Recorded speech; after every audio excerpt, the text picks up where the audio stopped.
Welcome to another installment of the Lego Potter Podcast Volume 2, or Episode 2.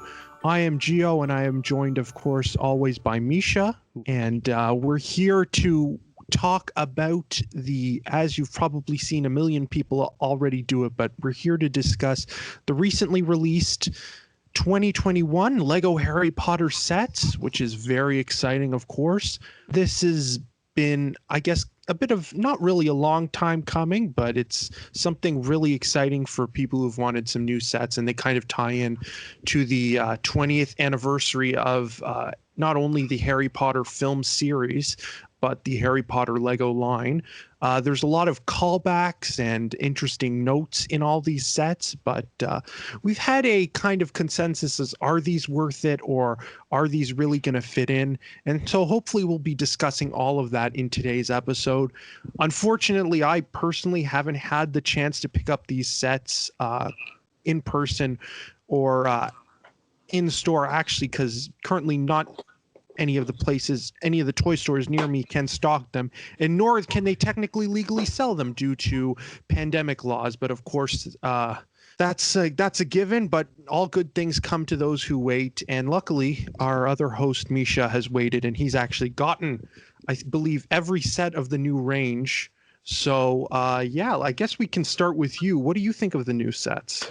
So I think that they're great. I was actually able to pick these up a day early in the USA. For everyone listening, Target has them all.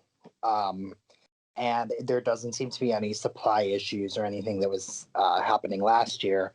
So I was actually able to kind of walk into Target by accident and find these on Monday, the day before release.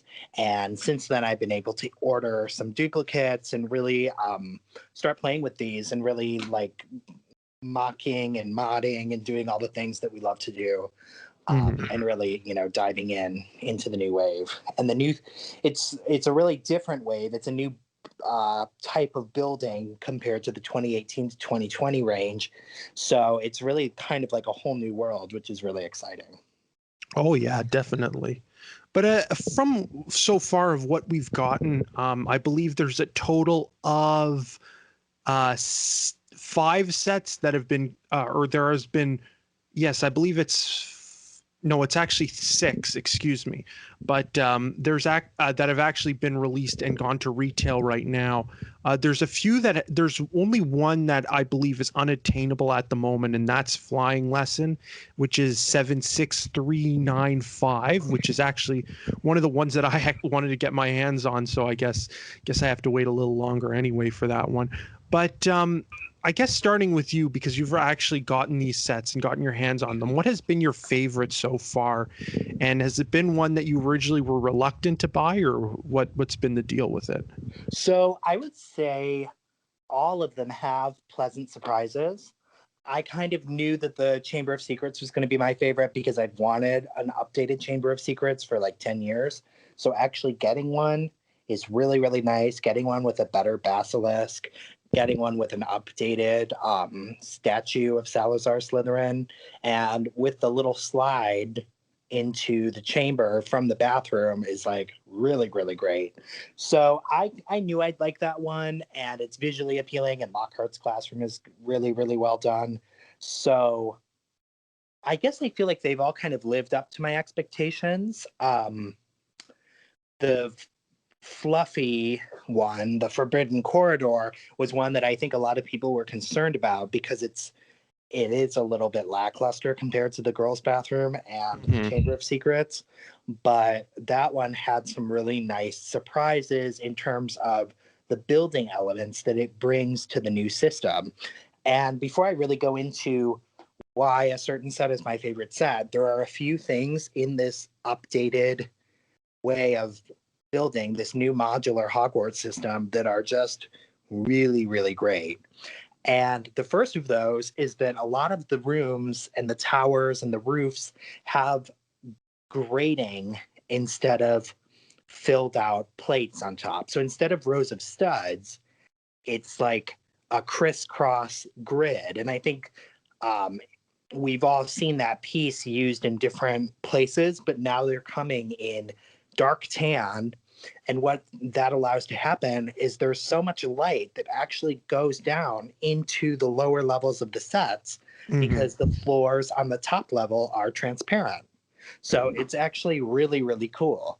And the other thing that I really, really love is there is a layer, or not a layer, that's the wrong word. There is a row of tiles at the nearmost row of studs on each plate in most of these sets now. And what that allows you to do is you can set one of your minifigure's legs on the next stud in and then move them and angle them on the tile. So your characters can kind of be in the room at an angle at the front, and it looks so much better than the kind of like very angular positions that you could do when it's all a layer of studs. So that's a really pleasant surprise. That's something that they really, really thought about. And I think like I never really expected that. I didn't really notice it in the pictures, but in actuality, it's a really, really, really nice feature. That's really cool. I didn't actually think of it like that, but I guess because I noticed they actually implemented those on a lot of the sets, and I never like kind of took notice to them, and I just kind of was like, oh, okay, that's interesting. That was an interesting design choice, but it's actually now like pointing it out, because if you look at like a lot of the other sets, it's hard to get light in rooms, and a lot of people have to resort to buying those light brick sets that you see on like Amazon and stuff. And I've always wanted to try those out just to get the extra light in a room, but I've always like kind of also at the same time has thought that's really expensive just for a bit of light. So that is really cool. Yeah, and to add to that, I will say, like, I always thought those things were a big fire hazard, so I never really went anywhere near them. But another thing that they have done, which is actually the reason why I really like the Fluffy set, is the roof of the chamber where the trap door is removable, and it can stick onto any other 8x20, or I'm sorry, not 8x20, 8x16 plate or room, which is the standard room size in this line. And it can extend the ceiling up and give you kind of like an open ceiling like you would have in the Great Hall. And so it makes your room so much bigger and so much taller. And for adults, like, I have big hands, so I can't always like reach into all the little places and do all the things I want to do for a scene. And this makes it really, really easy. And it's just visually appealing because light just pours into these rooms and everything's really well lit. And that roof style is something that I've purchased multiple of Fluffies pretty much for that and for the tower elements. Like, they're just really, really great in the new building scheme. And that is pretty. I haven't. Well, I mean, that's a great one. I've noticed on a few of the other sets leading up to this in the 2020 line, particularly. Well, I mean, obviously they're not meant to connect, but there was some modular elements similar to that, particularly on the Burrow. The house separates at the halfway point, and the astronomy tower also separates halfway. So I feel like they were kind of leading into it. Maybe I'm looking too deep into it, but maybe that was kind of a hint pointing towards it. But that's actually one of the things I really like, and it really is kind of a bit of a reference to the 2001 sets, which didn't connect to the sides. And I think the first time sets actually connected to the sides were the 2000, I think it was 2011 or 2000. Yes, it was the 2011 Hogwarts that they did for around the release of Deathly Hallows 1 and 2. But it's actually cool to see the stacking function back, because I know a lot of people don't have a huge lengthwise to display their Lego, but they have. I know a lot of people have like height, so I mean, I think the height thing will actually work really well. And I do have a few conspiracies about Lego height. about the heights of Lego sets and how I think that and then this is a discussion for another time, and how I think they particularly make sets stumpy and short just because they don't want them to exceed a certain height. But I think that is a great feature. I personally am excited I've been planning in my head, as crazy as this sounds, of how I'm going to stack these sets up. Just based on what I see and what can be done, but I'm really excited. I will say, like, the height stacking is really, really nice because, like most people, I don't have unlimited table space. And so to be able to stack these 2, 3 high, however high I want to go, is really, really nice. And the other thing that it allows you to do is to create a much more unique look than the 2018 to 2020 range did. Because if you wanted extra rooms, you would have to buy another clock tower or another Whomping Willow or something that was like a very recognizable scene from Hogwarts and replicate it to get that extra space. Whereas here, you don't necessarily need to replicate anything. You can create 4 unique structures that are just different patterns of the way things are stacked up. And it's a much more unique look. And I found that you can really just like hide a ton of stuff in this stacking mechanism. Like you can just put so many different rooms together and in there, and you don't really, like, from the outside it doesn't look like it's that much stuff, and then when you turn it around it's like, wow, like there's whole corridors in here. And I'm constantly like impressed by how big the scene is from the back now that I've kind of connected everything that I want to connect. And I'm already, have plans to add on more. And, somebody in my Instagram said, like, I think these sets are really geared towards people who are going to do mocks and mods and create their own thing. And I think it's really true because there's, I don't know, probably 15 different modular elements that you get through the 3 Hogwarts sets that are available right now. And it's many more than the 2 or 3 modular elements that would come with the other sets, the 2018 to 2020 ones. You'd get, maybe 3 pieces that would go together in different ways, whereas now you have twice that many. Oh yeah, and what's perfect too, and I'm not sure if this is something that you were familiar with, the stacking, is that I'm in one of this, well, obviously in the sets we got the Chamber of Secrets, but I know that was one of the initial things. Like in the original 2018 Great Hall, there was supposed to be a Chamber of Secrets with that was supposed to be well, at least as from what I hear from, I think one of the designers said that they were initially going to sell that as the Great Hall, Gryffindor Tower, Grand Staircase Tower, whatever you call it.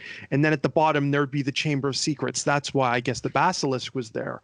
So kind of incorporated the key elements from the first 2 movies.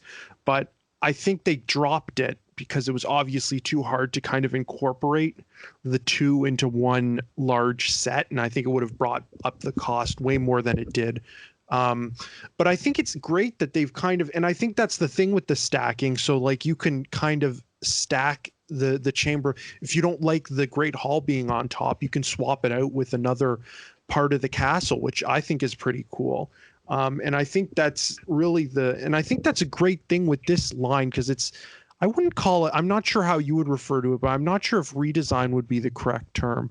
But that's the great thing about it, because it's kind of like a reintroduction of stuff that we've already seen.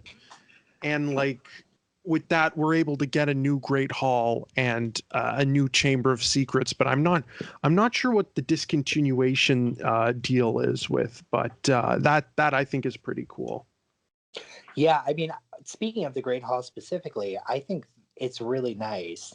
Like, I think a lot of people are like, oh, why do we need another Great Hall?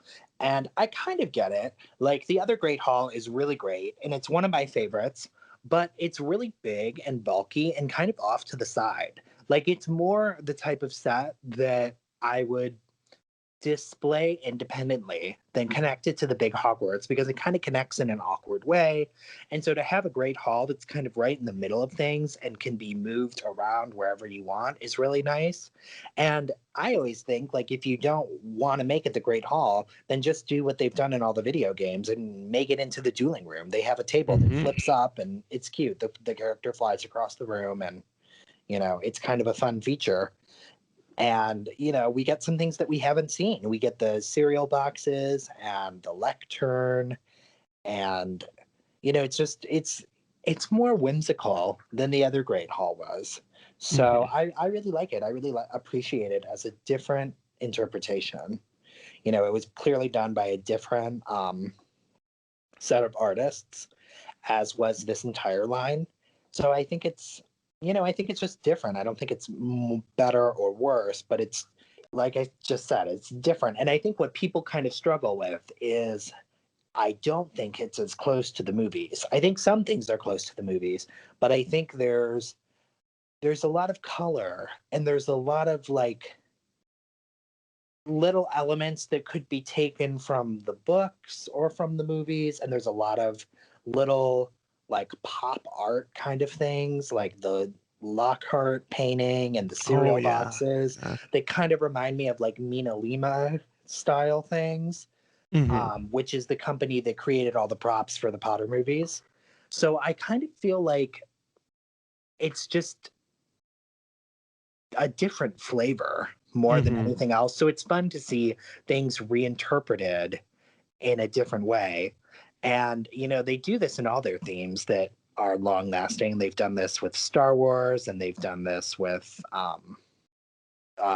various like Marvel things and superheroes and stuff. So to get a little bit of that with Harry Potter is pretty fun, I think. And what's good, and obviously it's Lego, so if you're dissatisfied with the Great Hall, like what I'm planning to do is I'm going to probably remake mine into the Long Gallery, which is the name of the building that's behind the Viaduct entrance building. And it's in front, well, not in front, but it's like directly across from where the astronomy tower would be. And that's been something I've wanted to do that for, because I don't think we're ever going to get a Lego representation. What's perfect is it seems to have all the right parts to do such a build. So that's something I'd like to give a try. But what's also just the great, of course, like with these sets, there's the variety of pieces and stuff, and like, but what would you say personally? And I actually have a comment of what I think it is, which I'll save for after. But what would you say has been your favorite of what we've gotten so far?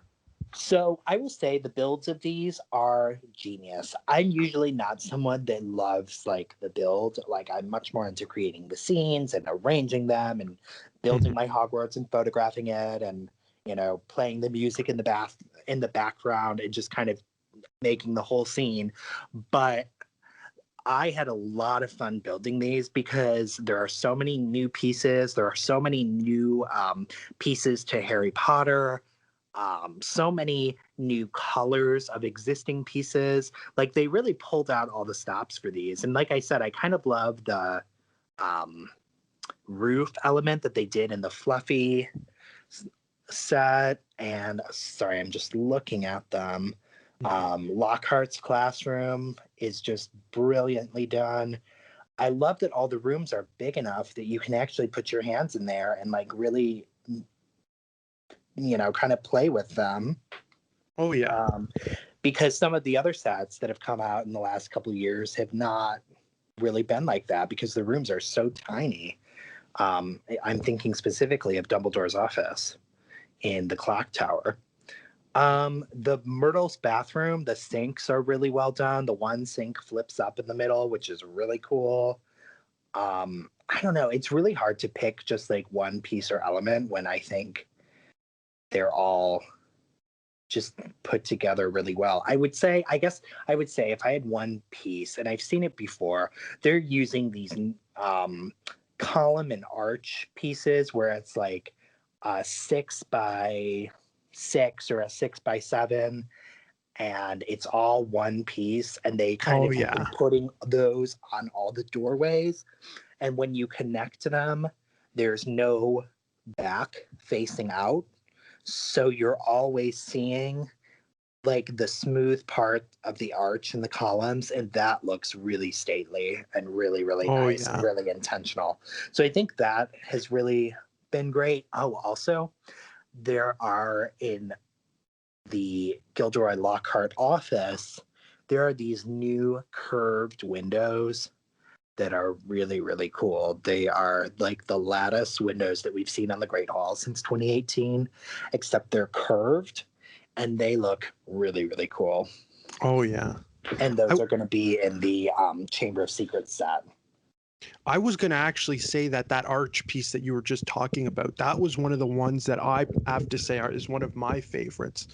Not only is it a good piece, I feel like it's a bit of a callback to some of the builds or that kind of. There's a similar door piece that was in the 2001 sets, and even it was even in some of the 2004 ones as well. But it was like this one molded piece, and it would have hinges for a door on it. Oh, and it had the And stonework yeah, around. yeah, Yeah. that And the gives spots for the torches. Yeah. oh yeah, that gives me a similar kind of vibe to that. And I when I saw that initially, I thought like this is that was originally what I saw, but I actually saw it from the back at first, and I thought, oh, I don't think that's really gonna work with the sets. But it does actually, and I think it's a really, I think it's a pretty good piece, and I'm actually excited because I have some ideas of what I've want to do with the ones that I get once I get them. But yeah, it Yeah. looks like And I know they produced this for other themes. I've seen it, I think, in Friends sets, and I've seen it in Mhm. like Disney sets in a lot of like wonky colors. And I'm Oh really yeah. surprised that it took them so long to bring it to Harry Potter because it immediately felt like a Harry Potter piece to me when I first saw it. Oh, But to 100%. get it, they're kind of everywhere in this new line, and you get them both in tan and light bluish gray, which is really nice. So it's kind of like they've really created a new set of core pieces that you're going to rely on when you're building in this style. Yeah. And that's one of them. And they keep a lot of core pieces that you've used in the 2018 to 2020 line. We're still using the nougat bricks, like with the masonry pattern, and we're still using the brown lattice windows.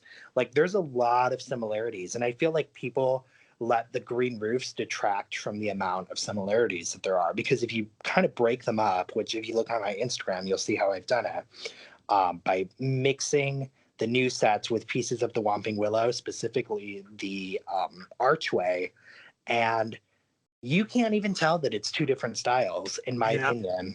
I think they blend really, really nicely. Um, and the green roofs, I don't know, maybe it's just because I'm an old schooler and I've been doing Harry Potter Lego since 2001. Like the green roofs don't bother me. I do like the gray better now that we've gotten the gray, and now that I'm Hmm. kind of used to the gray and I see it everywhere and I see that it's more accurate. I really like the gray more, but there's always something special about the green. And in the astronomy tower last year, they, put in a nice nod to the green roofs on the little viaduct section. Hmm. So, that actually helps it blend really nicely. Oh And yeah. the tips of, I think, a few of the sets had, little green finials or at least green top cones. So it's not like sand green ever really completely left the theme. To go back to the thing that you said about the parts, I noticed that actually a lot of actually in the Disney sets, what you were mentioning, that the arch piece was used in a few of those with those wonky colors. I feel like as kind of a mirrored thing, because I don't think at the moment Lego doesn't have a medieval or castle theme going on. I know they have some medieval sets, but they've been doing a bunch of castles, and I think they just announced direct to consumer Disney castle from the Frozen movie, and they've actually been doing a lot of castles for based on Disney movies, and I've seen those, and of course there haven't been any that have had anything that I would think that I'd actually want to buy and use for a custom or a mock, and usually because they're a bit expensive and they're usually have most of the parts that we've already gotten. But it's actually interesting to see like parts from both Harry Potter and that line kind of going back and forth, because like I know the classic roof pieces that we've seen in a lot of the 2001 sets, you see a lot in that line, of course not in tan, but in like pink and like blue and all those colors. So that's really cool, and it's a bit weird to kind of see those pieces still in production. But yeah, it's really nice. And with the roof, even jumping back to the roof, because I want to talk about that a bit more. I know personally, as someone who's displayed the 2018 sets with 2009 with the 2011 sets, the roofs don't really matter, and in fact it adds more character to your Hogwarts, and I think you'd agree with that. Yeah, definitely. I mean, I always think of it as like moss growing on the roof, or like Mm-hmm. especially in 2020, like the viaduct is right next to the greenhouse in that set. So I think like, oh yeah, like it makes sense. The green roof is by the greenhouse. Like Of course, there's yeah. plants everywhere. It's nature. Yeah, it makes sense to me. So yeah, I think it's really like, I don't know. It feels easy. It feels natural, and much more than the green roofs. The thing that really blew me away about this set, or this range of set, is just the number of new elements that we haven't seen in Harry Potter before. Like little details. We got like a really cool cup of green potion with the bathroom set that I Oh like. yeah. That's one of my favorite little details.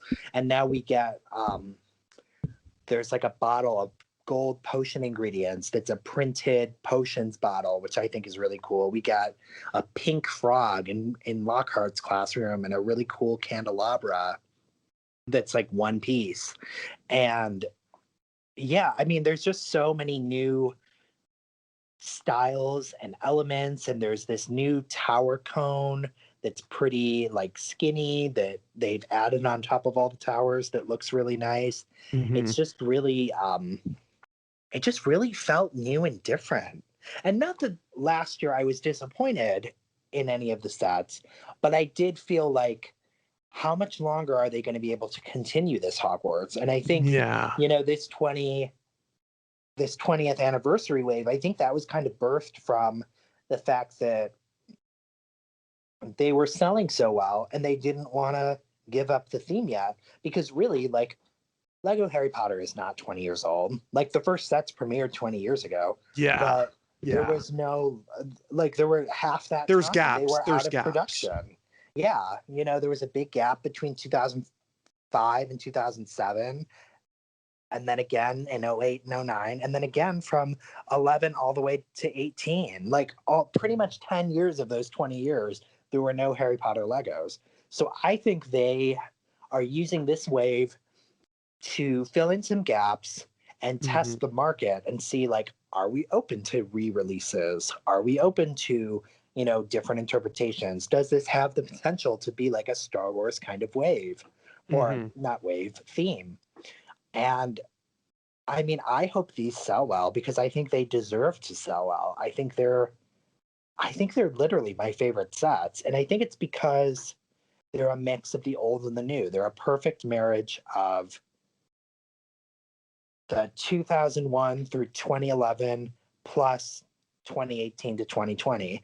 And currently on my table, I have all of the 2010 to 2011 Hogwarts sets, all of the 2018 to 2020 sets, and all the new ones.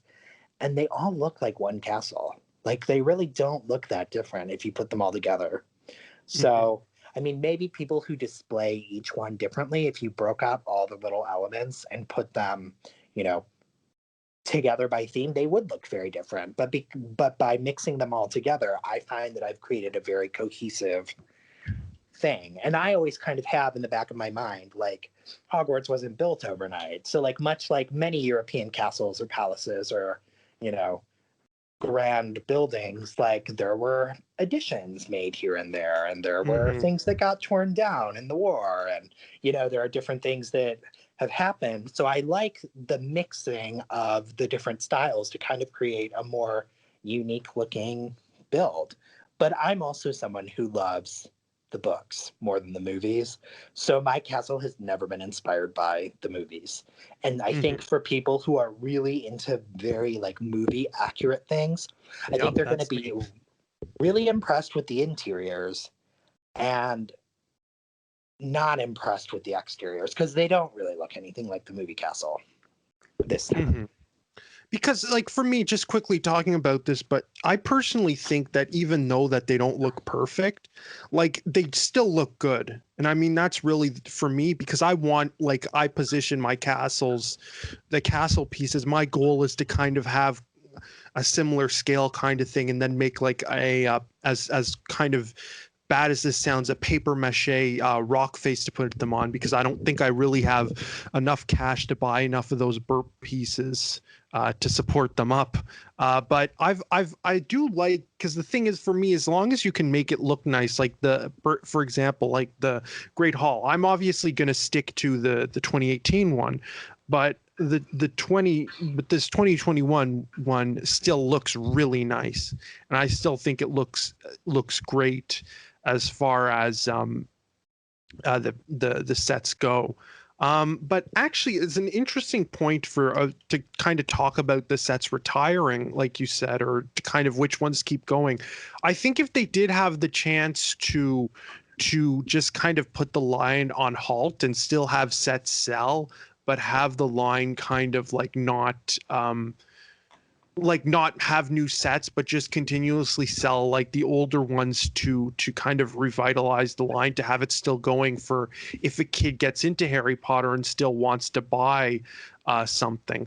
I'd personally, as someone as seeing from a collector's point of view and just a view of what's available, I personally wouldn't have these sets available, and I personally put like I would probably want the Great Hall from 2018 back in production, and I do that because as nice as these new ones are, as we've kind of stated in the first episode of this, that's a perfect set for key characters, and then like these ones, although you can get all those characters in separate sets, except for I don't think you can get Snape besides the gold variant.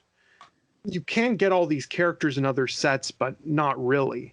You know, that's kind of like the perfect set. And with Whomping Willow as well, you can get those key characters.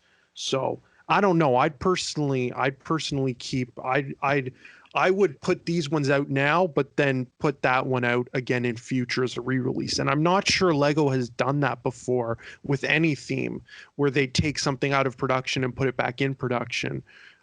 Maybe I can be corrected. They probably have with Star Wars or something, and probably with Lego City. But that's what I think personally. I'm curious to hear what you think. Yeah, I mean, I don't know because I totally see your point with keeping, like, I think Whomping Willow is probably one of my top three sets ever. Like, I love that set, and the interiors are so movie accurate, Mm-hmm. and the characters are really great. The Whomping Willow feature and the car, like, I love, love, love, love, love that set. And I think you're right. I think a lot of people would prefer to have that in the Great Hall as like the crux of their Hogwarts instead of these new ones.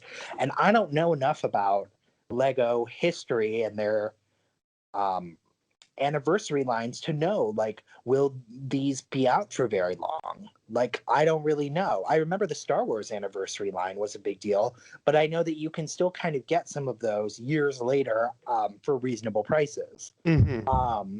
And I think like you can still get some of them for Prime on Amazon, even if they're not on Lego's website anymore, for something that's close, within 20% of the original selling price.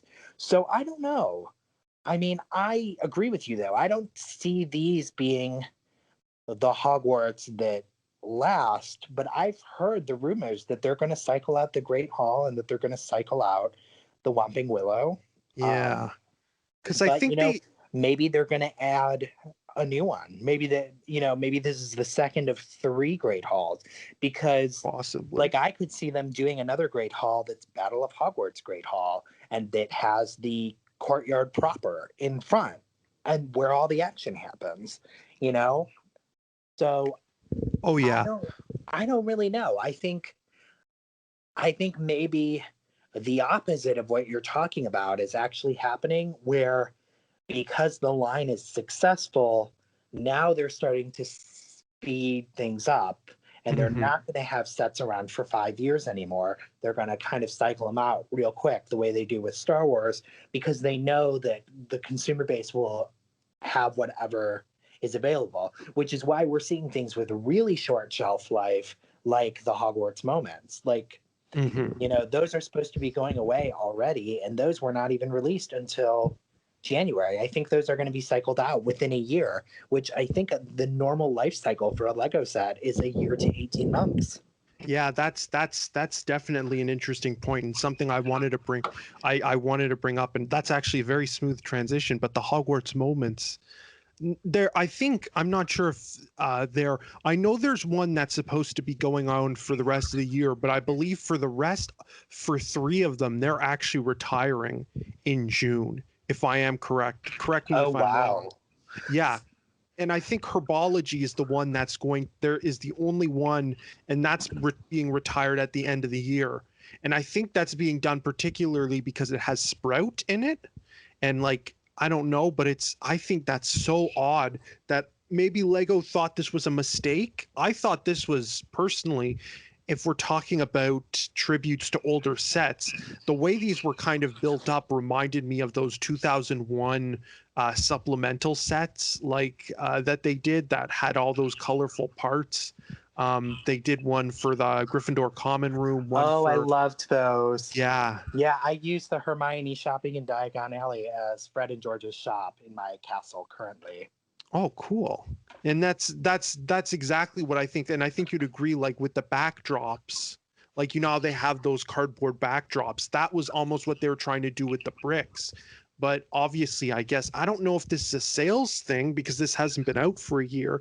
But I think it's so odd that they're already retiring them. Again, my information could be wrong because I read this a couple of months ago. This was before even, I think they announced that these were retiring right when those initial pictures leaked. So this could have been fake news. God forbid I use that term on this podcast. But it's interesting to see how stuff's getting phased out, but it's really weird.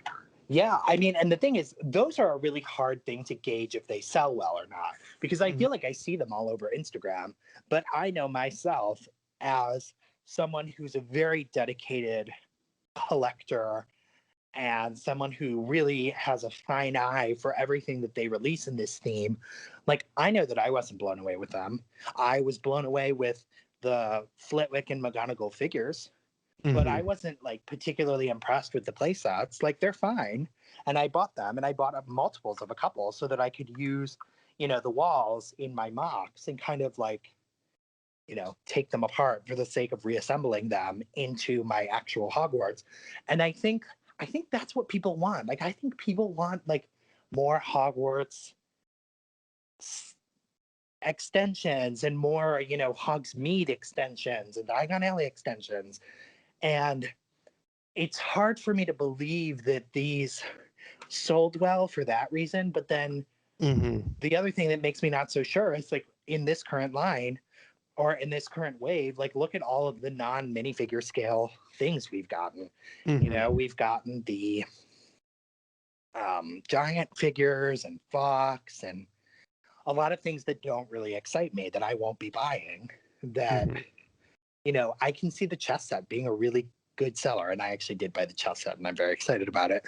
But, a lot of these, they might just have two different fan bases. And maybe the Hogwarts moments were designed for littler kids. Mhm. So a lot of the collectors that I follow on Instagram and people that follow me weren't as excited about it. But maybe they're really great if you're 10. Yeah.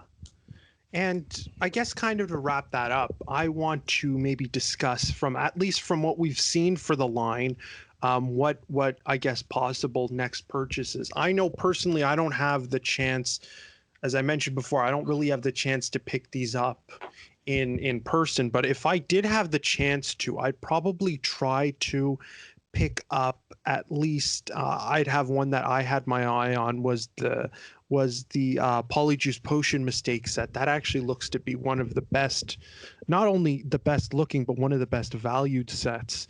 And I'm actually blown away because I was expecting this to be at least $30 in my currency, but it's actually only $24 in my currency. So that is definitely going to be one of the first sets I get. Now, I know you've bought most of the range already, but is there any set that you're particularly still wanting to buy a duplicate of for your collection, or one that you're still waiting for? Well, I guess I'd have to say Diagon Alley. I mean, that's not from this wave.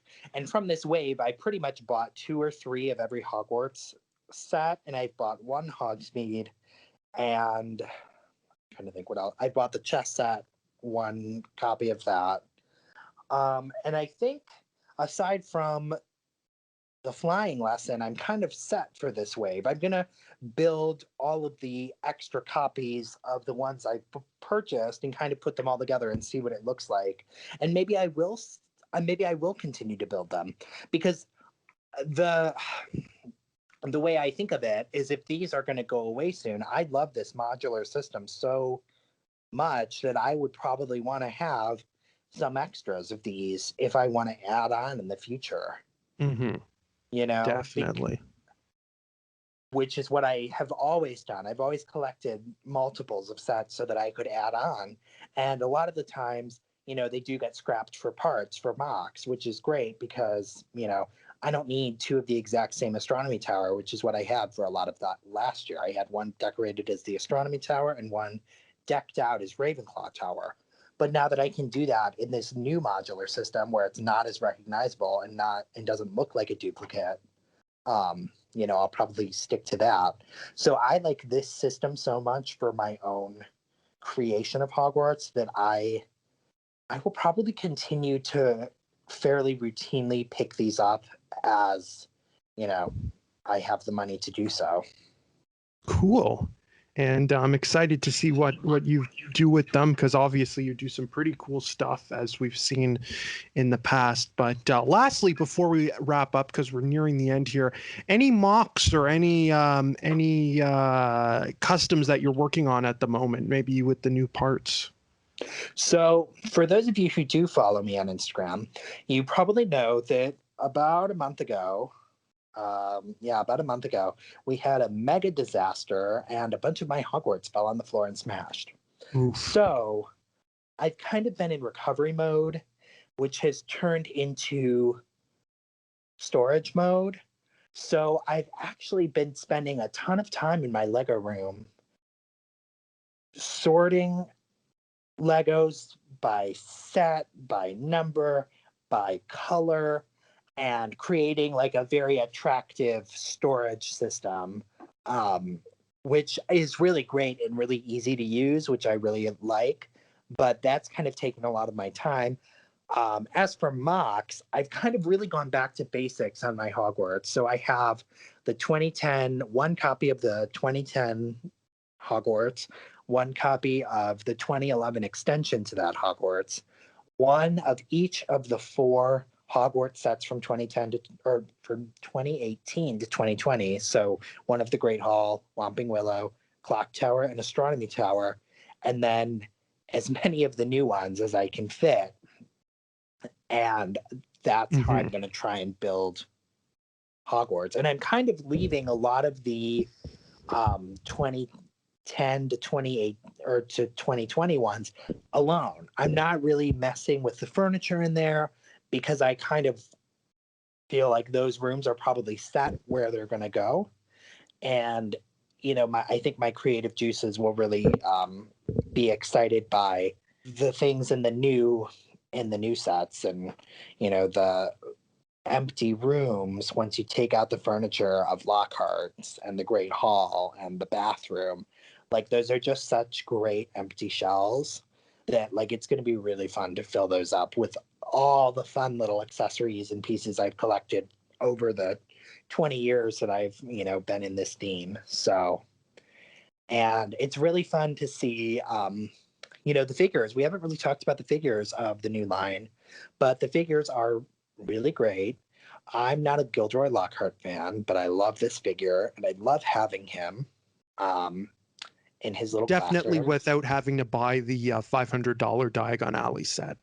Definitely, yeah. And this is kind of like the classic Gilderoy in the burnt orange / gold robes. You know, so we like that. The new Dumbledore is gorgeous. The Dumbledore in the hot pink robes, a nice compliment to Umbridge, believe it or not.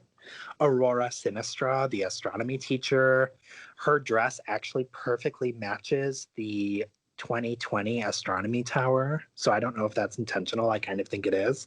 So she looks really, really great in there.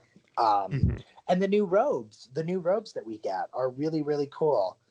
We finally got, uniforms with robes over them with the house crest on the chest for all 4 houses.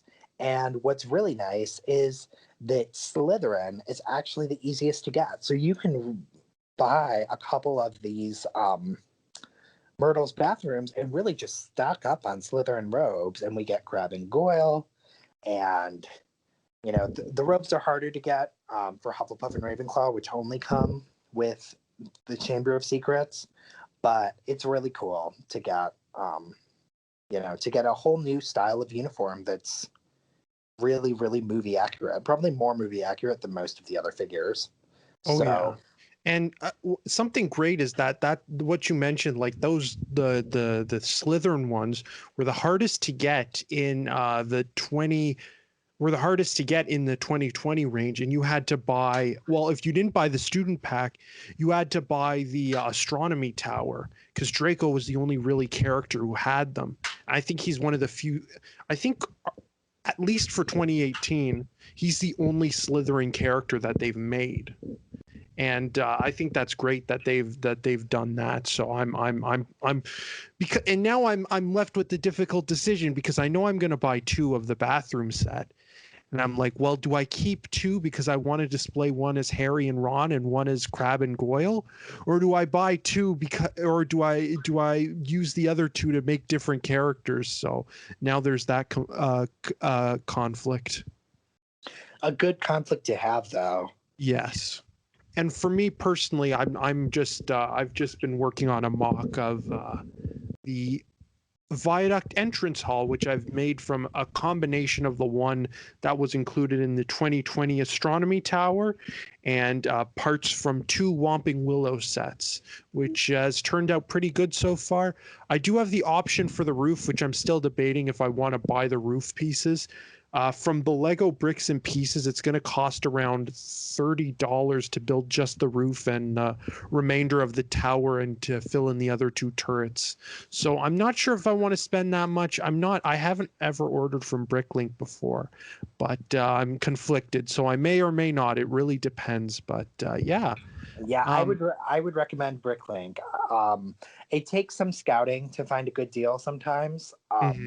But I found a couple sellers that will sell really good pieces for pennies on the dollar, because for whatever reason they just have them in bulk and they don't have enough reviews to really charge more yet. And yeah, I mean, I definitely recommend Bricklink.